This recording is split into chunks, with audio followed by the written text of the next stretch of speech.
Now, it's some of the latest developments in politics, and the Orange Democratic Movement now says it will support Jubilee's development agenda as long as the ruling party in return supports calls for reforms. Well, this emerged even as Parliament debated a motion seeking a bipartisan support for the initiative to build bridges that was kick-started by Odinga and President Uhuru Kenyatta. Enoxicolia reports. The newly struck pact between President Uhuru Kenyatta and former Premier Raila Odinga provided the platform for the rare show of unity. Not on the basis of our ethnicity. A house that was once divided was speaking in one voice. Let us not play politics. MPs from across the political divide displayed rare support for each other, clearly cemented by the common agenda set by their bosses. Kenyans are used to where when two political groupings come together, that we only come together to share positions. Correct. Mr. Speaker, I want to be very clear that this meeting of minds is to talk about the reforms that we have been working all along, and total democracy and the development of this country. This deal does not and will not be equated to a coalition government. And at the moment, the deal is still very young. It's just one page, so we are yet to see more. The Harambee House Pact was causing jitters among other affiliate parties in the NASA coalition.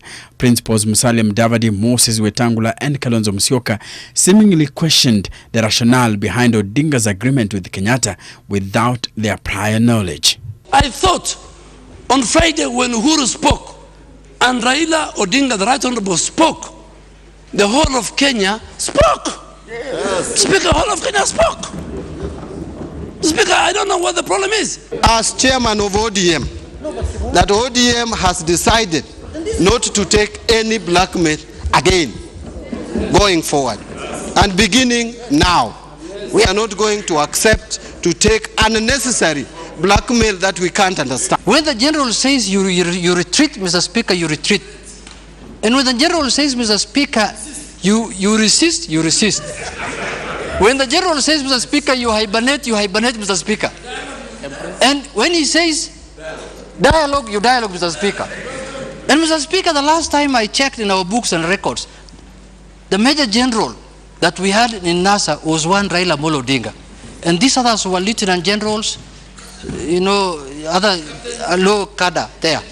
In the Senate, NASA Principal Moses Wetangula for the first time publicly declared his commitment to the pact. We will work together and we will make sure that this process is neither frustrated nor derailed nor in any way made not to work. Former Prime Minister Raila Odinga is looking at his legacy, he's looking at history, he's looking at the impact that he's going to cause in this country. He wants an environment that, even though President Uhuru Kenyatta is now running the country, he wants an environment that creation of jobs is possible, development is possible. The pact has left those in the 2022 Kenyatta succession contest with a lot to ponder. The initial stages of the pact leaving many questions than answers, and whether the country should have a relook at its governance structure and move back to the parliamentary system together with the reintroduction of the Prime Minister's position. I wish to express my commitment to support the government's agenda that will help our economy grow, provide job opportunities for the citizens, and enhance the general welfare of our people. Equally, as a minority party, we shall request the majority party, Mr. Speaker, to support our agenda as we strive to propose and sponsor progressive bills that are going to foster development. Enoxicolia, NTV, Nairobi.